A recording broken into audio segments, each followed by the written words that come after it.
Hello and welcome. Welcome to Metaculture Studio.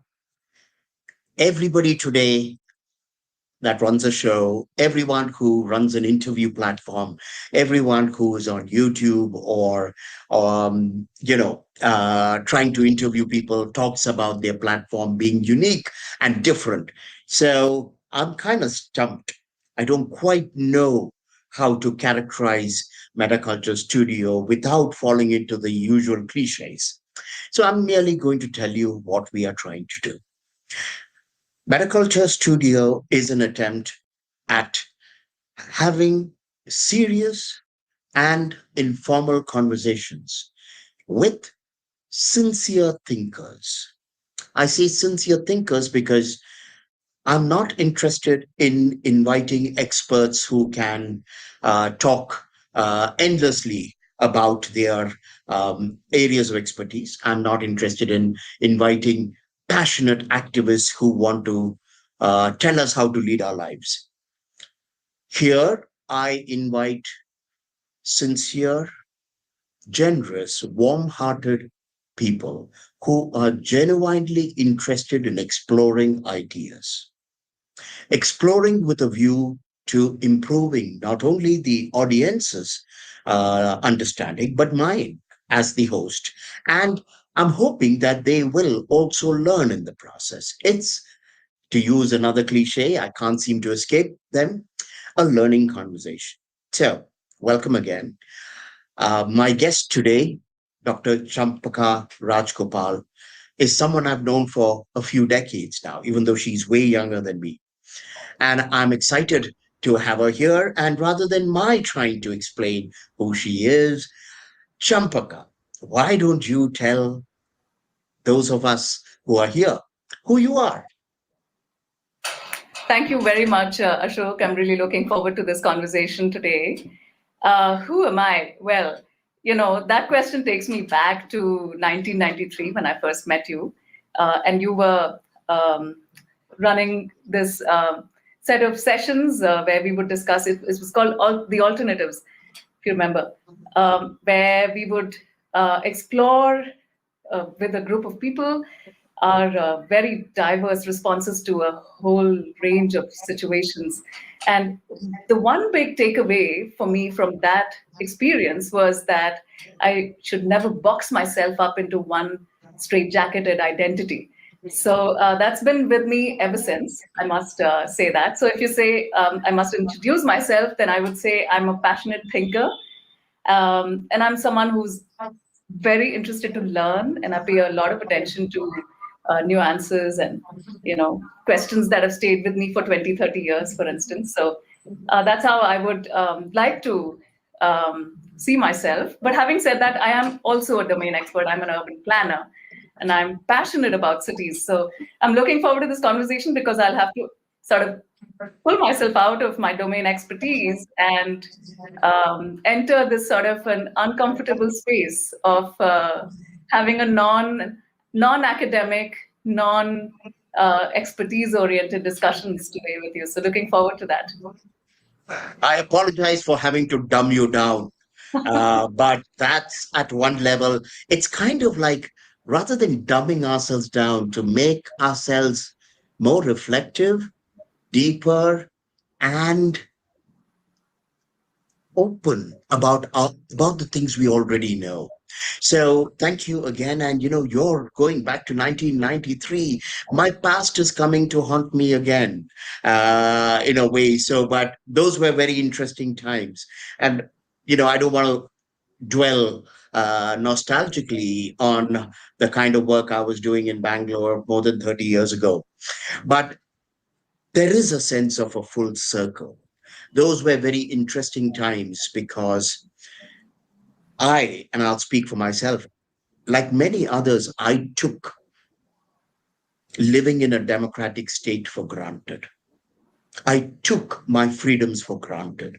And my passion and my energies went in terms of trying to extend my freedoms, extend the rights that we had, and to find ways to help people maximize their intelligence, their communicative capabilities, and the depth.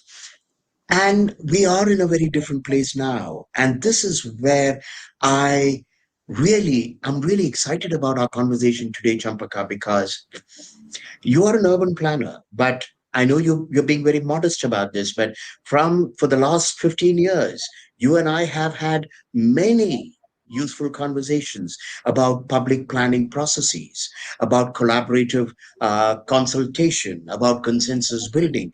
And more than anyone else I know, except for professional consensus building folk who do nothing else, you are one person who has experienced on the ground attempts at consultation between competing stakeholders, between between government and businesses, between the competing stakeholders within a city.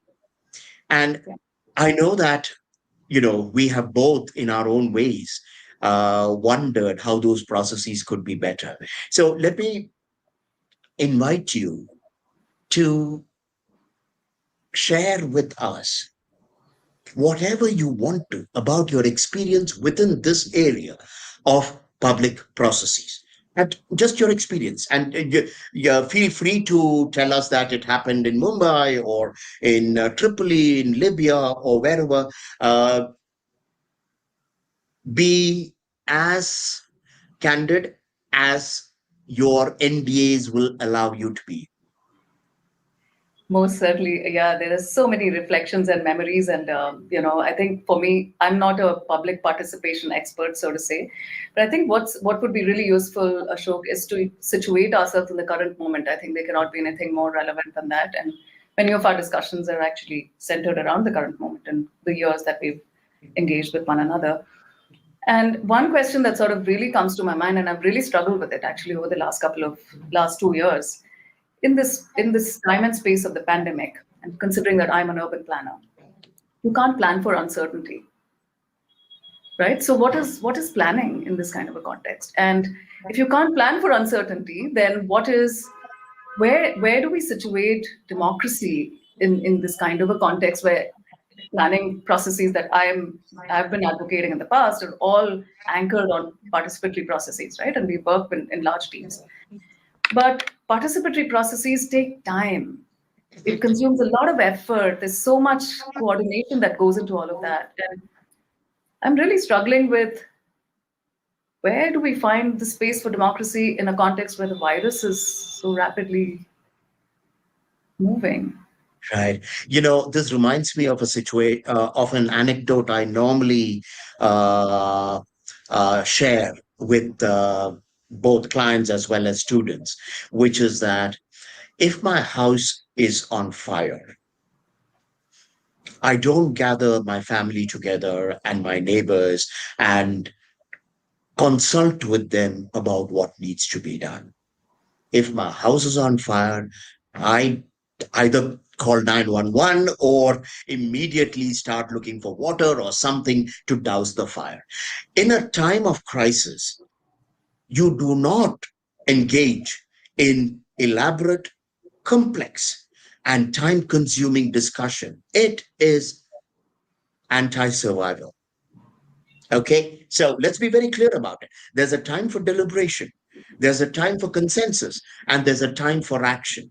When your house is burning, and a virus is very often a situation like that. As the pandemic is escalating, yes, you probably need to get a group of experts together, but you don't go to a village in Bihar or Wyoming, a little town in Wyoming, and get all the people together in the town hall to ask what needs to be done. This is why we have central governments, federal governments. It is the primary responsibility of a government to protect its people. So that's the same is true in times of war. When India was attacked by China or in the Bangladesh liberation struggle, that's not where you do public participation. The kind of participation you do there is, and people like Mrs. Gandhi did it during the 71 war, they brought the opposition to the table. The opposition represented large sections of the population, and that's how consensus happened. But people, I was very young, but my teachers, my parents, they were not consulted. So to say that that is in a time of crisis, consensus building is probably not a good idea. One. Second, I think the kind of planning and participative processes you and I have been involved in are of two kinds. One is long term planning. So, should we have a museum in this plot of land? Or what do we do about traffic congestion? Or what do we do? So, that's the first kind. You have a few years to create a plan. So, you have literally no excuse not to consult with people. The second is a little more tricky, and that's the kind of work I have done for the past 20 to 30 years. There is a crisis, like the Hindu Muslim crisis, or in the garment sector, there is the question of sweatshops and labor rights and women's rights of workers. It's a crisis, but it's not an immediate crisis. So you do have, say, a few months to bring together people and stakeholders and figure out how to come to some kind of an understanding. So everything depends on the context. So that's what I would say. What are some thoughts that you have on this? So my thoughts are about other systems, right? If you're looking at alternatives to democratic processes or to decentralization, decentralization, I believe, is essential even during a pandemic because we Right. have a very heterogeneous society and we have an equally heterogeneous government, and both these the government has to respond to this heterogeneous society, and therefore there needs to be customized forms of response from the government to the society. But what we resorted to in India, for instance, is policing, surveillance of behavior, whether people were wearing masks or not, and that also didn't yield results. We still had enormous amounts of death. So I'm really troubled about what can work. Cities such as Cuttack and Vizag, for instance, in India, have really responded very well to dealing with public health needs of the people, etc. But that's taken a lot of time, and there have been loss. There is enormous loss of life in that process, and it's grave repercussions of that delay. So I'm not sure what the answers. There are no quick answers to any of this, and it's still so that's troubling because the repercussions are very grave. It is. And one of the things that I have learned over the past few years is not to romanticize democracy itself. It's really a system I prefer. And very often, it's not the most efficient system. That's the first thing. The second thing, I'm reminded of John Kenneth Galbraith's description of India as functioning anarchy. And I think here culture comes in. We have to recognize the importance of culture. And you talk of heterogeneity, but what we are really talking about is that every society has a different response to complying with norms and rules and laws. Exactly. Germany, for instance, is by and large, relative to many other societies, even the US and France, it's far more um, it's far more receptive to top-down instructions, directives from the government. Now, the US used to be fairly good, but the polarization in the country today has meant that one half of the country will comply, the other half will be against it. When the president changes or the government changes, it switches. So it's become dysfunctional in a very different way. India, on the other hand, is totally unique because Indians don't follow norms. Sorry, they follow traditional norms. They do not follow laws. Partly, and this is a larger conversation, so I'll just say that working in India and having worked in India for many years and watching what happens in India, not just through COVID, but pre-COVID, it became very clear to me that Indians look at norms and rules and laws as essentially guidelines. They don't look at them as concrete, discrete directives. So, in other words, you have to stop at a traffic light. But so many of my people I know in India say, but if it's at midnight and there's a traffic light and there's nobody else, why should I stop? It's stupid. Now, if it's during peak hour, and yeah, it makes sense for me to stop at a traffic light. In other words, I use my discretion. All laws are meant to be, in India, at least in the public psyche, they are there to guide us, but only fools comply with it blindly. This means that, you know, how can, let's just assume that it was a very efficient, wise government, which it certainly is not. Okay, this government has made huge mistakes and is dysfunctional in a way that I've never seen Indian governments to be. But let's just assume, on the other hand, it knew what it was doing. Even then, half the country would not comply unless draconian measures were put into place and it was enforced. So when you talk about policing, when you talk about terrible things like police beating people on the streets, it's horrific. And there's something about the inability of the average Indian to comply with anything that they find inconvenient. That makes me believe that a country like India is at some levels ungovernable. Ungovernable. China used to be at one level like this, but communism really changed the culture over a 70-year period or 80-year period. Communism literally whipped the Chinese into shape in a way that democracy did not. Democracy, on top of our essential anarchic behaviors, gave us freedom to not just dissent, but do things. And it's almost a matter of pride for us to find loopholes, to bribe our way through, to avoid anything that might inconvenience us. So we have a problem in India, which is deeply rooted in the psyche of the people. You know, I have other thoughts on that. Please. Um, I think religion plays a very important role in how we navigate our lives, and in Hinduism, for instance, um, which where the rules, since we were speaking about rules and the willingness of the uh, of of the diverse societies in India to sort of comply with formally established rules, but vis-a-vis community-led rules.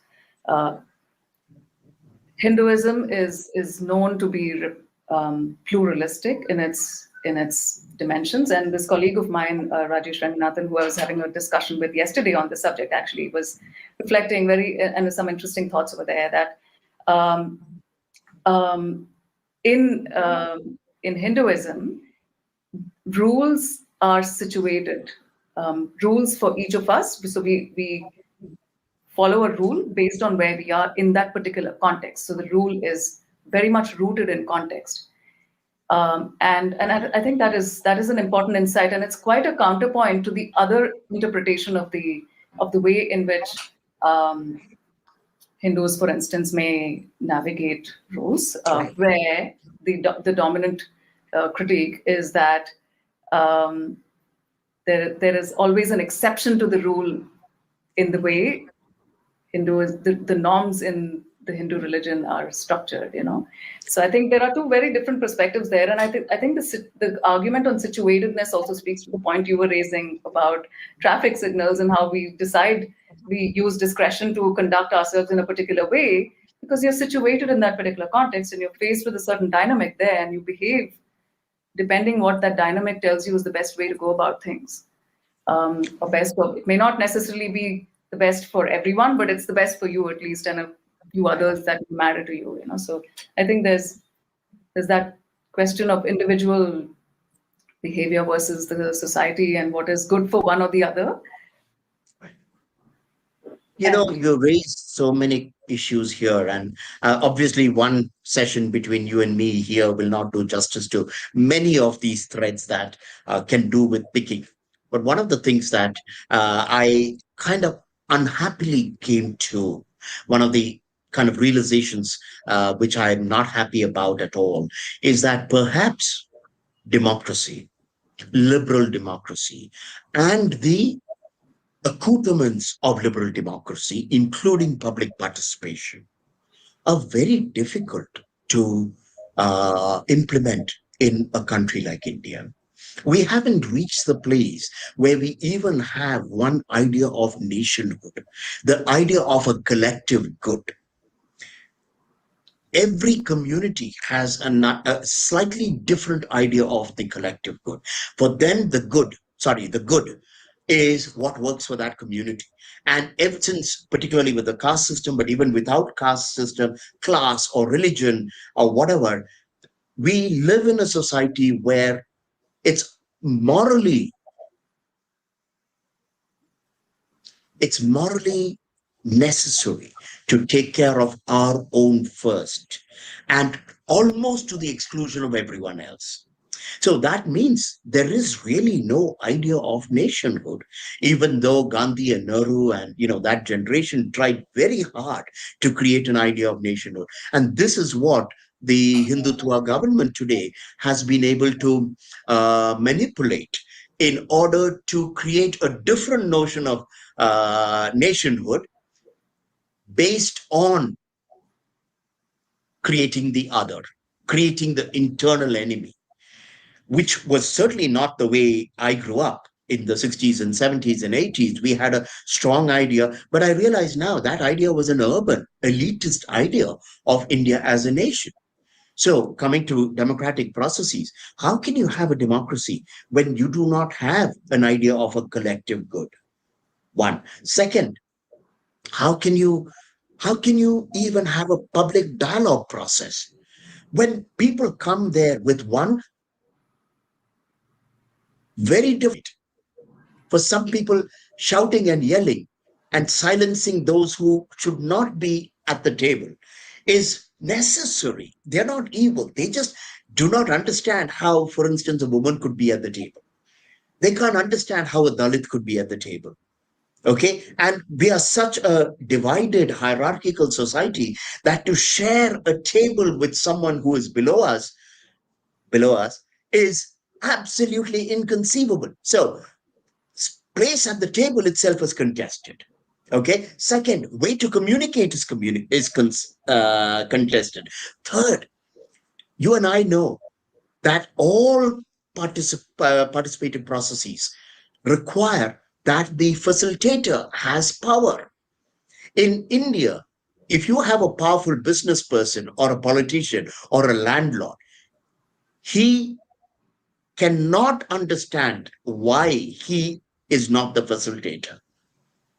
He cannot understand the idea of having a outside third party neutral as a facilitator, because it's important for him or her to hold on to the reins, to hold on to the control that comes from process facilitation, process design and process facilitation. In the West, that's taken for granted. That, even if you're the CEO of a company or you're the senator of a particular state, if you come for a public participation, you defer to the process that was put in place by the facilitator or the facilitation team. Not so in India. So there are so many reasons why um, facilitative processes, participative processes, democracy itself is a very different ball game in India. What are your thoughts? Juliet, yeah, go on. Look, I have a question that's brimming in my mind. I think that your thoughts take us to the question of the relationships between welfarist states and the society, right? Because if the premise on which we in India, for instance, the society is functioning that you take care of yourselves first, that's because the state is not taking care of all of your basic needs, whether it's public health or it's your education, basic supply of water. We don't have water on a daily basis, and we know the levels of inequality. So doesn't that take us back to the question? Doesn't that take us to the question of the relationships between the nature of the government regime, the political form of the government regime, plus the welfareist agendas of that government regime, regardless of whether it is democratic or not, and the society, and how would that work for, say, Saudi Arabia, or for Singapore, or for France, or of course there'd be very different kinds of responses here because of relationships. Any thoughts on that? This is one of the reasons why China and even countries like Singapore are very clear that democracy is not for them. They say that democracy breeds dissent and conflict, and it splits the country, whereas a far more autocratic, benign, they want it to be benign. Whether they are benign is another matter, but a benign, autocratic, almost elite government system where the best people come on top and decide how the country should be run is far more effective in a poorer society where people do not have the capacity or even the interest in thinking beyond their immediate needs. So that's the first thing. I think when we compare democracy in India to democracy in US or Netherlands or France, we're not doing justice to the situation, because you cannot compare a subsistence economy with an affluent, higher developed economy. So that's the first thing. The second is that even in the developed democracies, if polarization increases or if the economy goes down, all bets are off. All bets are off. What we are seeing in the West today is that the West no longer has the economic and military primacy, you can call it hegemony, that it enjoyed all the way from 1945 to, say, 1980-85, particularly after the dot-com. Actually, you can trace it all the way back to the Arab oil embargo of 1972-73. That was the first time the West discovered it was totally dependent on other countries. Until then, as long as the West could sell and trade to its advantage, if you were General Motors or Mercedes Benz or, Total in France, you had an uninterrupted demand in the developing world that you could dump your products or services. That isn't possible anymore. The wiping out of American manufacturing and transferring of that over the last 30 years to China and Mexico and to some extent India, that has hollowed out the US, hollowed out. So you have at one point an economy that isn't taking care of people the way it did 20 to 30 years ago. You have starvation, okay? And two, you have extraordinary polarization. So the US is reaching the same kind of dysfunctionality in terms of democracy as we've always experienced in India. So maybe the lesson for me, at least, is that democracy works only under normal temperature and pressure. In other words, if things are fairly even keel, then you can think in terms of the kind of public participatory processes you and I advocate. But if you don't, you can still have that. But is that going to help you or hinder you? I've been talking a lot. I want to keep quiet, Champaka. I'm wondering if you can share for the group specific challenges you've had in dealing with multiple stakeholders in any of your projects, the competing interests and ideas between government, maybe central government, state government, district or city government, and businesses and neighborhood committees. I cannot imagine anything more complicated. Please. In fact, when you were speaking about how democracy would work only if the temperatures are normal, and I was thinking, is that the case in my Mumbai experience, for instance, when I was co-leading the development plan for Greater Mumbai in 2011, went on for about 4 to 5 years thereafter.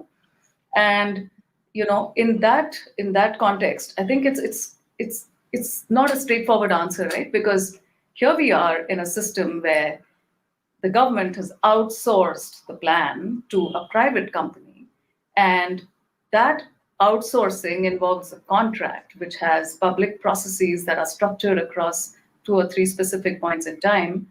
And the nature of engagement between the municipal government and the communities that are invited to the table is determined based on some flux and dynamic that goes along as you're evolving the plan. So it's not, none of that is written up in the laws, in the legislation so far in Maharashtra, for instance. Situate ourselves there. So the, the complexity is that, in a context like India, where people interact and they behave through norms that are culturally shaped and led. So that's the societal space, and there's so much diversity there. And we have the bureaucracy, for instance, here, the local government, which has its own hierarchies, but it is the people from the same society that work in that states, in that space of the local government. So it's a mix of a sort of, there are no clear boundaries there. It's not as clear as you could say. They're not binaries, right? So that system is complex. Plus, you have this private company which is functioning within a ring fence sort of a contract that doesn't seem to allow itself to participation, because private companies have a target to meet, they have a budget to comply with, and so you end up being not as open as a participatory process should actually be. Plus, there's so much. It's not an easy thing for any organization or set of individuals within an organization to expose themselves. So for the government, municipal government, to expose itself completely, and then, so we're not used to that. Those processes are not established yet in consolidated ways, right? It's still a new process that we're experimenting with. There's been a lot of initiation from civil society organizations in India to institutionalize or to sort of formalize these participatory processes, but they don't do justice, because they're only touching the surface. It's just scratching the surface, So that's my experience when I speak, when I reflect on my experience from Mumbai, but in many other places as well. And interestingly, it is these processes which we've all struggled to sort of mainstream. And I'm using the word mainstream very deliberately, because I don't know to what extent mainstreaming makes sense in this kind of a process. And it actually has so many other, now, I mean, in this conversation also, and a couple of weeks that I've, months that I've been engaging with you on, I realize the contradictions there, between different, perhaps it's a feudal societal arrangement and a feudal bureaucratic arrangement that is coming to terms with the need to imbibe democratic values. So it's not easy. Comes back to the question of culture. And this is something that particularly the progressive left has violently reacted against. And I've been talking about the importance of culture for about 20 to 25 years, saying that no system can survive unless the culture within which you are trying to embed that system can either adapt itself to it or find a way to live with it. And the problem is some systems, take the idea of human rights. Human rights, or universal human rights, as we used to call it, and still call it, there is nothing universal about it. You bring the charter and put it in a neighborhood of Mumbai, or in somewhere in China or in Africa or in Europe, and the ways in which people will respond to it is completely different. Okay, so that I have a question for you. Let's step away from large-scale, complex participative processes. Can I ask you if you've ever been in any conversation with competing viewpoints, where you have felt coming out of it that it has truly been a participative and satisfying experience. Oh yeah, And, for sure. in which case, can you share what it is that might have allowed that conversation to be that useful? So I have many examples from my own work. It's from my own work experience. One is, of course, in Mumbai, we had these series of workshops which the municipal corporation had initiated. It's a very brave municipal corporation there, actually. It's amazing. So we had a question about whether to open up the traditional settlements that Kolivada, it's called the Kolivada, so the Koli community. They've inhabited these settlements for generations, and it's their space. And the question was about whether to open those up for large scale urban regeneration.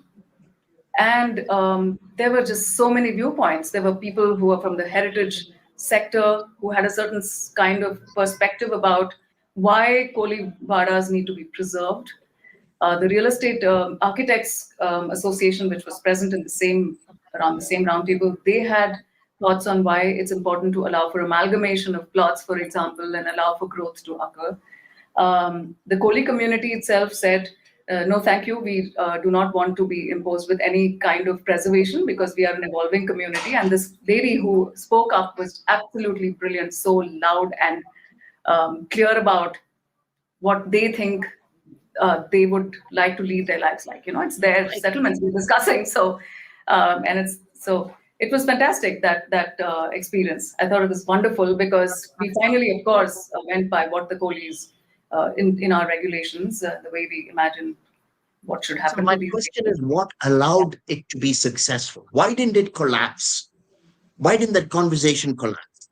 I think there was an environment of openness that existed in that series of workshops that we'd organized, where it was actually the municipal corporation that was allowing for multiple perspectives to just be put out there on the table, and there were no concrete decisions taken at that moment. So here's the thing. But firstly, I mean, I'm gratified to hear that even an exploratory conversation was so useful and so satisfying. That's wonderful. But I'm also wondering whether the nature of that conversation would have changed if decisions had to be made. It's when an agreement or a contract has to be signed, where compromises have to be made, that the rubber hits the road. And this is where in fact, I just had an idea talking with you. I don't know if you've met Merrick, who's old colleague of mine, and he was one of the first people. Actually, it's his conversation with me that launched Metaculture Studio. He has been in consensus building for donkey's years. He knows everything about it. He works with Consensus Building Institute, a really fine organization out of Cambridge, Massachusetts. And I think it would be wonderful to have a conversation between the three of us. Let me moot it. I know I'm kind of taking him, unawares by talking about this in public, but I think it would be really interesting to get an expert who has worked in very difficult circumstances, even physically violent environments, and someone like you who understands both theoretically and practically what urban planning is at complex levels. And it'll be fascinating to have a second go at this conversation. But meanwhile, um, let me ask you. We talk of, see, and here's where I'm coming from: public participation, consensus building, collaborative processes. All of these are premised on a democratic perspective. So, in other words, if we didn't think that ordinary people had a voice that was legitimate, that was valid, if we didn't feel that their needs needed to be taken into consideration, we wouldn't even be having these conversations. Planning vis-a-vis China, for instance, or the old Soviet Union, was totally top down. They didn't care because they felt they knew better. The people at the top knew better for whatever reason, either because of force, uh, punitive measures, or because the culture trusted hierarchical decision making, top down decision making. They got away with it. But this is not possible in democratic or wannabe democratic countries. So, Yeah. and we touched on culture. So, here's a question for you. You live in Bangalore, you grown up in India. When you look at your own life, and I'm asking a personal question, and you'll have to forgive me for that. When you look at your own life, growing up through college, early career, and now as a seasoned professional, married person, but where in your experience of Indian society have you felt the greatest, most democratically oriented functioning? Where, at what point in your life did you think you were part of a community or a group or anything that was truly participatory, where you were listened to, but you listened to others too, and compromises were made in the spirit of competing, I mean, negotiating between competing perspectives? Very good question. I'm also reflecting on my day-to-day experience of being in Libya, and it was just before the war. Uh, in fact, this was in 2009, 10, and then 11. We were supposed to go back for some work, some more work on the projects we're working on, and essentially the to respond to your question about my experience of seeing that of seeing compromises being made in under under circumstances where people have competing demands, right? I'll come to that point a little bit after, but I think the biggest reflection I'm having right now is my day-to-day experience of walking on the streets, being in an office space, going to grab a cup of coffee in your office, or in in normal day-to-day circumstances.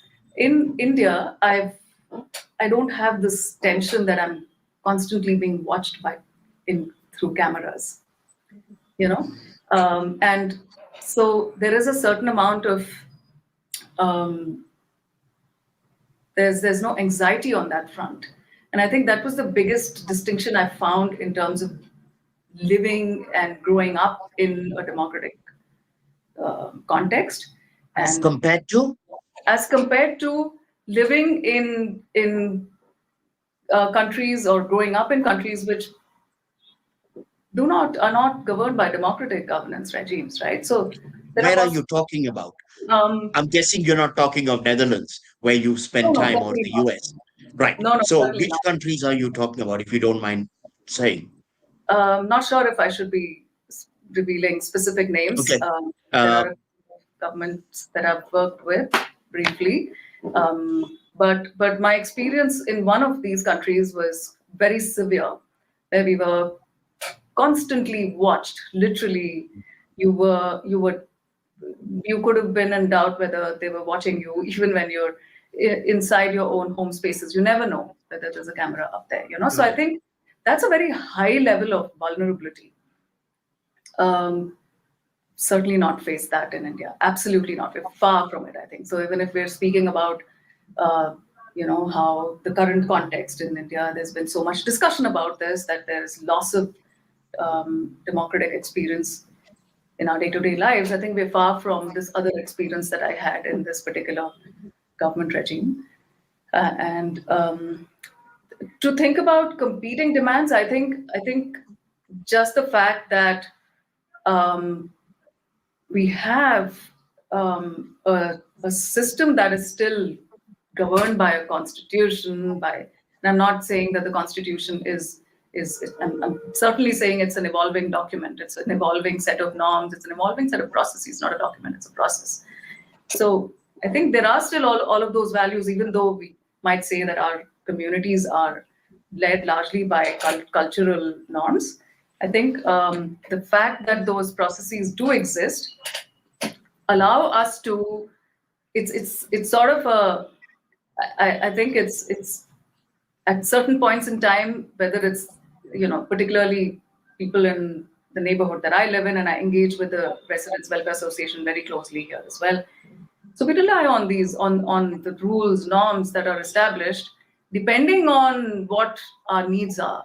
It's not always the process that we mobilize, but it's sort of a convenient approach to relying on the rules when you need them, but relying on some other societal rules when those work for you better. So I'm not saying, I'm also very specifically saying that this convenience of relying on this formal and the informal ways of functioning then jeopardizes providing access to all, providing access across competing demands, competing communities. I'm not able to give a specific example, but I think let's say our own Residents Welfare Association, we have it's not an organization which is led by a democratic process by itself. So, for example, there are no elected. We don't elect our community leader. So it is a person who is in her own right has taken on the leadership to uh, sort of deal with a lot of the local needs. But that doesn't mean, so since she's not elected, uh, it also means that she may or may not necessarily deal with all the um, all the demands of our ward.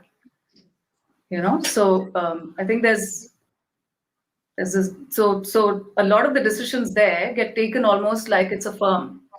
Mhm. The Residents Welfare Association ends up working like a firm. Almost like a phone, So right? there's, yeah, it's Yeah, I think the competing demands negotiate these kinds of systems and right, how they are structured and how right. they work. Right. So I'm really glad to hear your perspective here because it's not a common perspective today, Champaka, that anything in India is fair or just. And your example of your resident welfare associations is very interesting for me. Firstly, I'm glad it's working at some levels because I have mediated conflicts at RWAs, which have been so toxic. But I'm glad that yours is more functional. I'm also wondering whether part of the reason is because there's a greater level of equality between the members, as opposed to other systems where the discrepant or the disparities are so much more evident. I would imagine that. Um, Yes, I would imagine that if the inequalities were very high, this kind of functioning like a group, like a firm, maybe a little, it may be harder to make that happen. So it's just a thought. The second thing, as you mentioned, I really liked your example, even though you didn't very prudently and cautiously didn't want to give the name of the country. I can talk about mine. I have traveled and lived in the Arab states, and I can tell you I have just walking in the park, or beautifully clean and lovely sidewalks. I have felt an incipient threat of being watched. And not just watched, that at any point I could be stopped and Exactly. questioned or even arrested for, it's the joke was if a local man hit your car from behind, you would get arrested. So I do get the point you're making, that in a country like India, by and large, people leave you alone on the streets in public spaces. That's not quite the situation for many women, for instance. Exactly. I know that many women are deeply threatened by the insecurities and harassment they face in public spaces in India. But that's, about gender. But your primary point is an important one. I'm also conscious of what's happening in the West now. London, for instance, is swamped with CCTV cameras. And you know how I know this, even though the last time I was in England was I don't know 5 6 years ago. It's because of the crime shows that I watch in Netflix and everywhere else. The the the difference between a British crime show today and an American crime show is that the first thing the British detectives say when there's a crime is, let's look at all the CCTVs and we'll find the person who walked into that building and when they left. This is unsurpassed surveillance, True. almost communist country surveillance. And so, at one level, again, I look at this as that tipping point between operating at normal temperature and pressure, where you have affluence, you are secure, and by and large, you have a cohesive society. And when it becomes abnormal because you're no longer as wealthy, there's extraordinary inequality, economic inequality, and people are starting to fight against each other. And you have different perspectives of what a nation should be. That's when London starts resembling like China or Singapore. So, anyway, there's a lot here, but I'm also excited by the questions that are coming up. And so, let's start with the first question. I would like you to respond to Shiva's question, Champaka, because I think he's asking about cities. So, would you read it out and would you respond to the question, please? Sure. Ashok, I just had one quick clarification on one of the points that Please. we were discussing earlier. I wasn't actually suggesting on the question of the RWA functioning like a firm. I was saying that's actually a problem, that it's not really Um, working as no, uh, yeah, as one would imagine it should. Just a right. quick point over there. Thank you. Let's And yeah, let's just to add to that, I thank you for making the clarification. I don't think acting like a firm is always a bad idea. It's not, but if there is It's participative or democratic with the other stakeholders. Go on. I was saying our ward, for instance, has quite a bit of diversity in terms of the economic, levels and the economic strata of people who occupy our different localities here. And in that kind of a context, to have the RWA function like a firm where representatives are very homogenous is not something that works It's well for not. everyone. So that's Thank you coming back for clarifying. on competing demands and how systems would address them or not. But coming back to Shiva's question, might cities replace countries as the primary unit of identity in the world? If so, what implications might this have on democratic processes? That's a very interesting question. There's quite a bit of theory on that as well, of course, but I'll refrain from getting into theory. I think cities have, of course, been, after the liberalization of the world economy and the Indian economy as well, there's cities have been seen as the engines of growth and power. And there are multiple perspectives there, of course. One dominant perspective, which is coming in again from the West, is that the whole planet has become urbanized. So if you're looking at the whole planet is, there's the context of planetary urbanization and the crisis of planetary urbanization, because the argument is that mines, for example, are catering to urbanization. Farmlands are catering to producing for urban environments.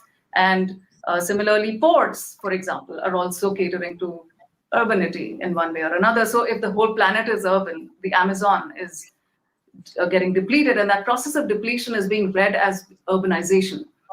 So if all of it is urban, then I think there's a different question that sort of comes up, and it's then we're going beyond boundaries of countries or city governments.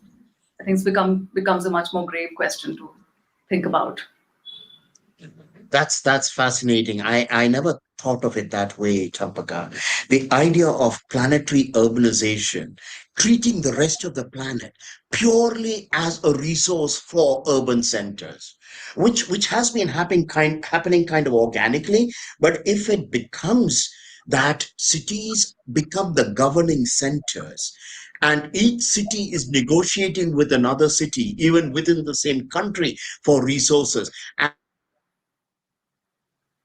only inside a city, and that within cities, between cities, you if even if you have a democratic system, it could be like your residents welfare associations, where the representatives are those who have control of those resources, whereas those who do not have access to the resources do not have power either, and are left out because their voices don't count. Fascinating. I love the connection between the RWAs and the cities. Uh, Great, thank you. And Shiva, if you want to add another question to this, to Champaka's response, please go ahead and do so. I'm going to take the next one from Raj Kumar Bhatt. If a pottery maker cannot mold his product, how effective is he? If democracy is not able to withstand the pressure, how do you address the cracks? Raj Kumar Bhatt, must you depress me so much? It's only Tuesday morning. But this is a great question. I think the acid test of any system is whether it works. And this is where idealism or even visionary against reality. The I have an example, a very sad example, but which explains or touches on what you're asking here. Tunisia. In the last 2 days, we have heard about the president of Tunisia sacking the prime minister, dissolving parliament, and taking on executive power. For those of you who've not been keeping up with it, Tunisia, coming out of the Arab Spring, was considered the only reasonable democracy coming out of the Arab Spring. Egypt collapsed, many of the others collapsed, even after much enthusiasm about the democratic activity in that region. Tunisia somehow held on to it. The What is most interesting for us today, right now, is to recognize why Tunisia is faltering or has faltered. It's because the government was not able to grow the economy even before COVID.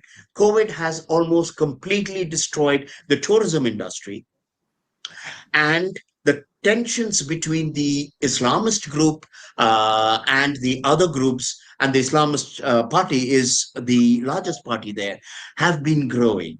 As a result, ordinary people are on the streets demanding that the parliament be dissolved. In other words, it's the ordinary people who've lost faith in the democratic process.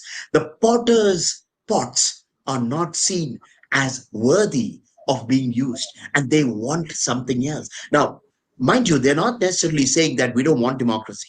But if you remove a democratically elected government, the chances of a replacement being more democratic is very unlikely. So, your point is a very good one, Raju. If the pot doesn't work, if the potter is unable to make useful pots that don't leak and don't poison us, people will find other ways to, other sources, even if it's a more tyrannical or despotic source. So thank you for that. Uh, Champaka, please take a look at the questions. And if there are any questions in particular you want to touch on. There's one by Said Naeem who says, "What to do during a conflict in a democracy?" I think that's one for you, Ashok. Right. Okay. So the way I see it, conflict resolution is fantastic in a conflict situation, provided, provided the affected parties are willing to engage in negotiation, willing to come to the table, and willing to have a mediator help them. So there are many ifs here. The problem with many conflict situations is that the parties are so certain of how right they are that they do not see any value at all in sitting across the table from the people they disagree with. What's happening between the conservatives, the Republicans in the US, and the left, particularly the progressives in the US, is a great example. It is absolutely devastating for democracy when people cannot even sit across the table to talk about issues. I'm reminded of something that Obama said during his presidency. And I think he was into his second term, and the student riots were going on about racism riots. And he was compelled to tell the students that it's one thing to protest, but when you protest and the other party comes to the table, you have to come to the table to talk with them.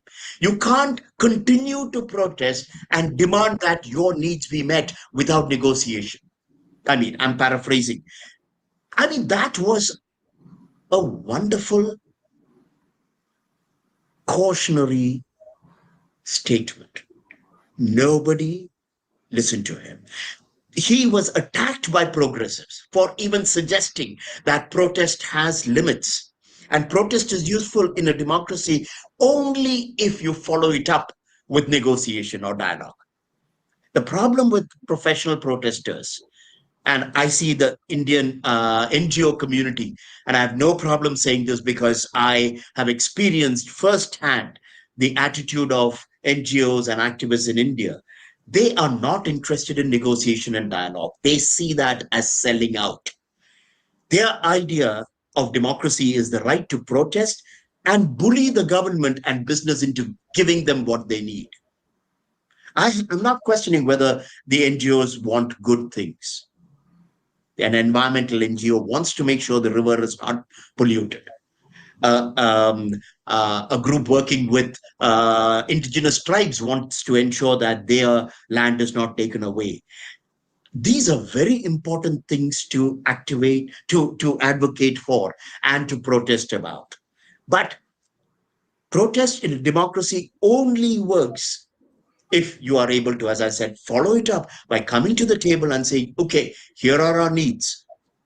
Tell me why this is difficult. Tell me what you need. Can we talk about this? But in India, and my 12 years of work as a conflict resolution professional in India made it apparent to me that the people who resisted the most in terms of the work we do were NGOs. And these are good people. They're not terrible people. They are people where their hearts are in the right place, but they do not understand democracy. They think human rights means that a minority person or someone who's marginalized must get their way. It doesn't work that way in a democracy. The default is that the majority or the dominant groups will set the stage, but a minority person or a marginalized group has the right to question it, to dissent, and to ask for consideration and to even protest. But that protest can go nowhere unless you are able to transform it into dialogue.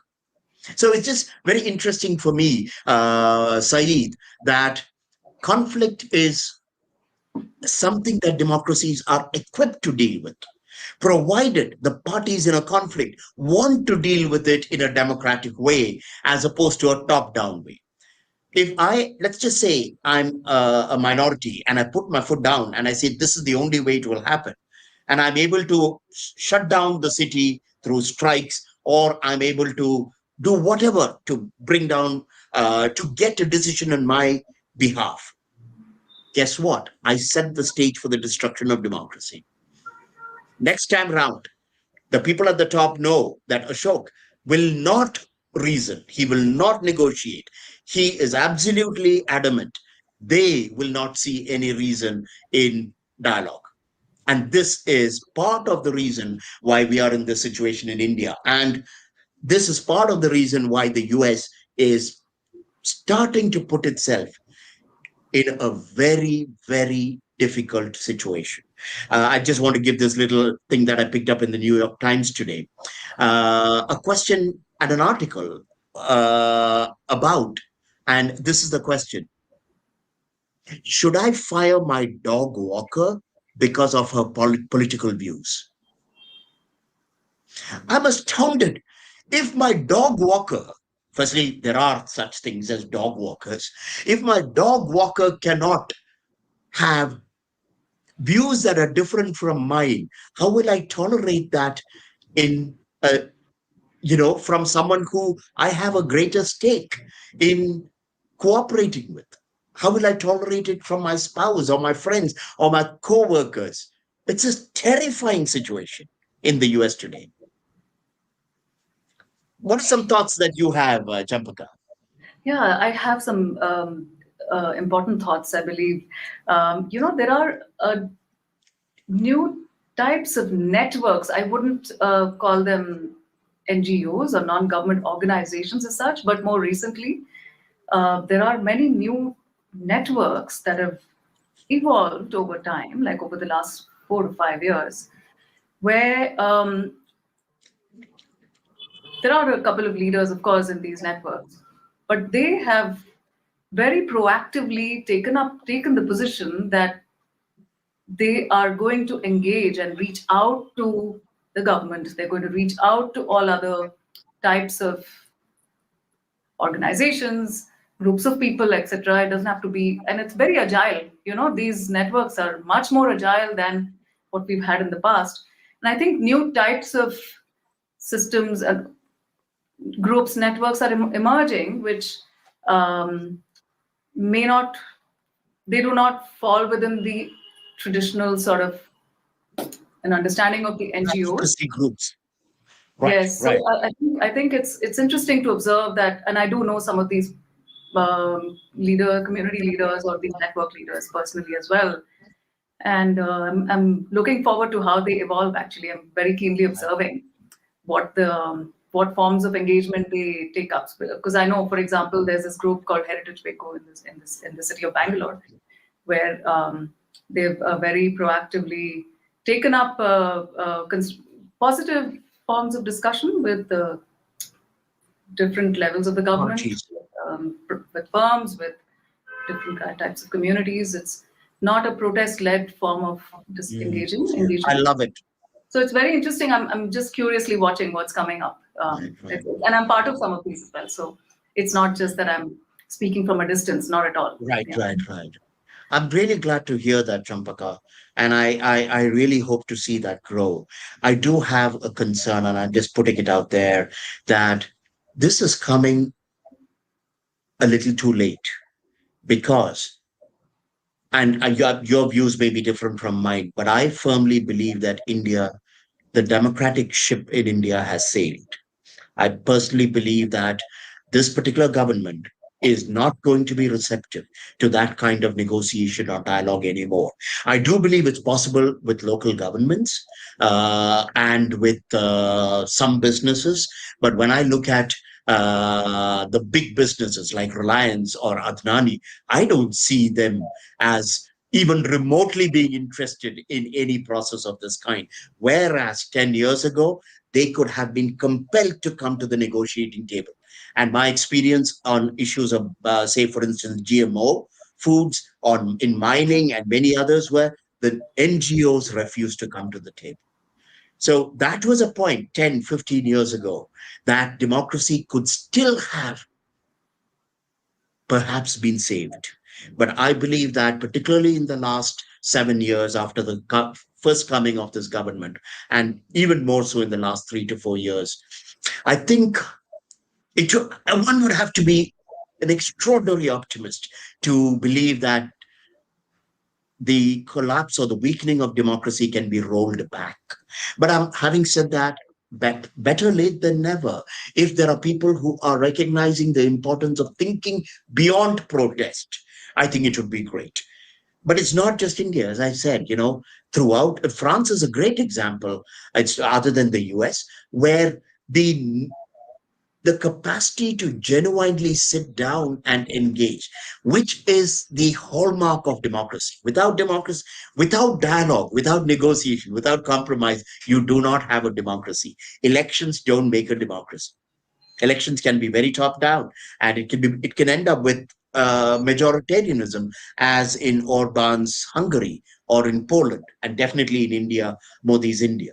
So I think it's to be seen, and people like us who are committed to these processes, we can only hope that somehow things are not as bad as they seem to be.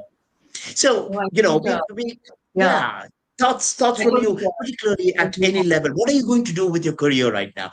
You're a newly minted PhD, and you're passionate and you're really bright and all this. And in this world, what are you aching to do?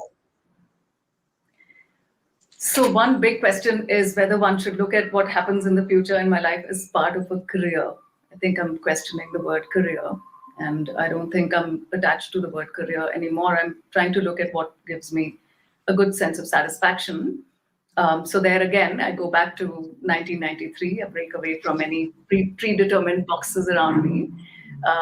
So that actually makes it much more difficult for me to sort of think about what I want to do next. But I do want to say that I'm part of a network which is working towards working with different types of organizations to see how we can transition into a new type of new understanding of, and I work with cities largely, unless that changes over a period of time, which I'm very open to as well. But um, basically, working with organizations to see how we can all evolve into something more, into embracing something more inclusionary, and going to pull myself out of my disciplinary boxes also, and to see how we can work with organizations to sort of help them evolve, and I will learn from the organization, and the organization will probably work with a group of us. I'm hoping that that's going to take off sometime Wonderful. soon. I wish you all the very best, genuinely. And I do believe that there is some wisdom in looking at this moment of crisis in a slightly optimistic way. And I mean that in a very narrow sense, that perhaps the ruining of our illusions, the crushing of our 1960s and 70s fueled dreams allows us to rethink systems, rethink the ways in which we will intervene in our environment, and rethink the ways in which we will engage with each other, so that when there is an opportunity to come out of this morass, we can ensure that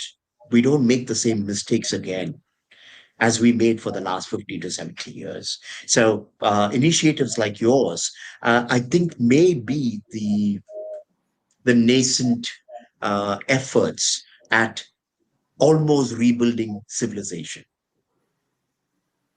Thank you very much. Yeah, Yeah, thank you. Really, I hope this conversation was useful enough for you. And I would like to have you back and make you a veteran of these sessions. But, I think there are ways we need to explore many of these issues, because I think they are at the core of your interests and mine.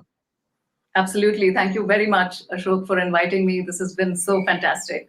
Really enjoyed it. Look Thank forward you. to more. Thank you. Take care. So, here we are back again. We have finished our next session, or rather, the latest studio conversation. And I am trying to find ways to engage with sincere thinkers. Most of the people who get invited to these conversations are people who've taken my courses. That's Demo Sapien courses in democracy or critical thinking or pluralism. And so on that note, I want to just invite those of you who are with us and who see this video to join our diversity and pluralism course, which is starting on August 21st. This is happening on 12 consecutive Saturdays. It will happen between 10 a.m. And 11:30 a.m. Eastern Standard Time, which will be 7:30 p.m. in India. And it is, I think, relatively convenient even in Europe and other parts of the world. Uh, I think you will find that this course is very different from any other approach towards diversity you have ever encountered. I call it for the perplexed pluralist. This is not diversity for the sake of diversity. This is diversity with the active intention of creating sustainable, humane, pluralistic societies. In other words, it's how do we coexist with each other. Not just how do we fight with each other in order to get what my group wants, which is what diversity has actually ended up as competing victimhoods. I am more oppressed than you are. Therefore, I need more. The metacultural approach will be very different. Do try to join us. And um, otherwise, thank you very much. Stay safe and keep thinking and talking with those who are sincere enough to listen and speak and learn. Thank you very much, everyone.